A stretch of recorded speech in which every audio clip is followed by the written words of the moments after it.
Topik kita kali ini berbicara mengenai teori konstitusi dan hukum konstitusi.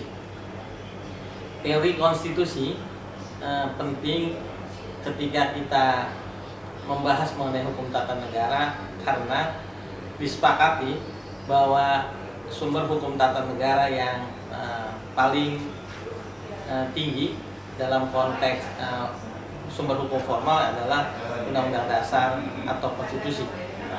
Secara teori hukum konstitusi itu banyak yang dikajinya. Yang pertama mengenai istilah dan pengertian konstitusi, lalu kemudian definisi konstitusi itu sendiri, lalu ada berapa cara konstitusi itu bisa diamandemen, kemudian mengenai sifat dan nilai konstitusi. Pada kesempatan ini tentu secara umum saya akan menyimak atau mendiskusikan mengenai konstitusi dalam beberapa sisi saja. Yang pertama soal istilah konstitusi. Istilah konstitusi, sebagian pandangan mengatakan berasal dari kata atau istilah Perancis constituer, yang artinya konstitusi itu yang artinya membentuk atau menyusun atau menata, dan yang dibentuk atau yang disusun adalah negara. Nah, jika konstitusi mempunyai pengertian sebagai menata atau menyusun, maka konstitusi juga bisa kita refer sebagai rujukan ketika ada istilah ius constituentum dan ius constitutum.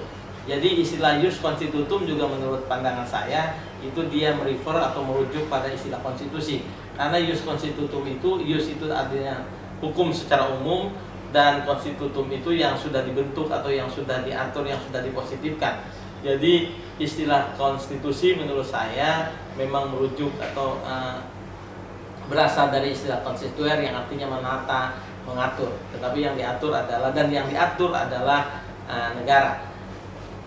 Konstitusi sebagaimana yang kita pahami itu mempunyai dua pengertian. Ada pengertian konstitusi dalam arti luas dan ada konstitusi dalam arti sempit.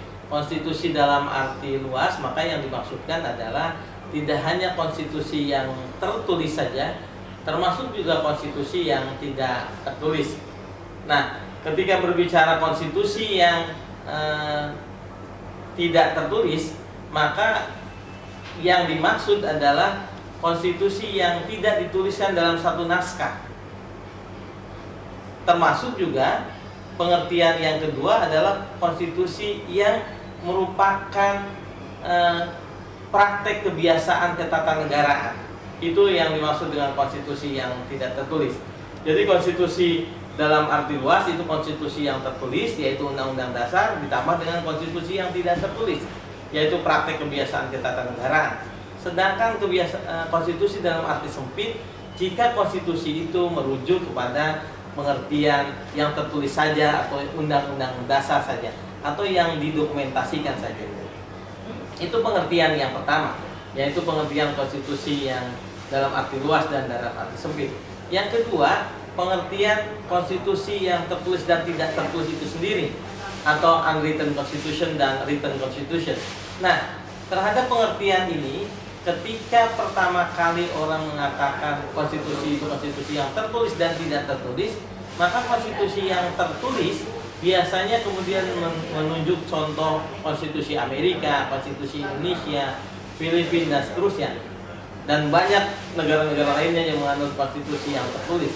Sedangkan ketika menyebut contoh negara yang konstitusinya tidak tertulis, maka telunjuk orang itu selalu mengambil contoh kepada dua contoh besar. Konstitusi yang tidak tertulis itu konstitusi Inggris dan kemudian Saudi Arabia. Konstitusi Inggris katanya konstitusi yang tidak tertulis, padahal dalam prakteknya Inggris mempunyai juga undang-undang yang mengatur tentang praktek ketatanegaraan Inggris. Jadi tidak benar sepenuhnya kalau Inggris dan Saudi Arabia dikategorikan tidak tertulis, karena di Saudi Arabia juga ada peraturan-peraturan yang dibuat oleh kerajaan untuk mengatur ketatanegaraannya. Nah, yang tepat apa? Karenanya kemudian Profesor Sri Sumantri mengatakan penamaan atau pengistilahan konstitusi yang tertulis dan tidak tertulis itu kurang tepat. Sebaiknya menggunakan istilah konstitusi yang didokumentasikan dalam satu naskah dan yang tidak terdokumentasi dalam satu naskah. Yang didokumentasikan dalam satu naskah itu adalah konstitusi yang tertulis, seperti Indonesia punya Undang-Undang Dasar Negara Kesatuan Republik Indonesia, atau Amerika punya konstitusinya. Sedangkan konstitusi yang tidak terdokumentasikan dalam satu naskah itu seperti Inggris yang tidak ada konstitusi seperti kita, pasal 1 sampai pasal 37. Tetapi Inggris diatur oleh bermacam-macam, oleh banyak undang-undang yang mengaturnya. Undang-undang tentang parlemen, undang-undang tentang anggaran, undang-undang tentang eksekutif, dan selanjutnya dan seterusnya. Jadi itulah konstitusi yang disebut dengan konstitusi yang tidak didokumentasikan dalam satu naskah. Yang berikutnya lagi ada pembagian atau pengertian konstitusi dalam arti konstitusi yang berderajat tinggi dan konstitusi yang tidak berderajat tinggi. Ini merujuk pada pengertian konstitusi yang berderajat tinggi adalah konstitusi yang tata cara penyusunannya dia dibuat oleh lembaga yang khas, lembaga yang khusus, dan karenanya konstitusi yang berderajat tinggi itu nilainya tidak sama dengan undang-undang. Sementara konstitusi yang tidak berderajat tinggi karena dibuat oleh prosedur legislatif biasa saja seperti di Inggris, maka dia konstitusi tidak berderajat tinggi karena sama saja posisinya antara undang-undang dasar, antara konstitusi dalam arti sempit itu dengan undang-undang biasa atau ordinary state law yang biasa itu.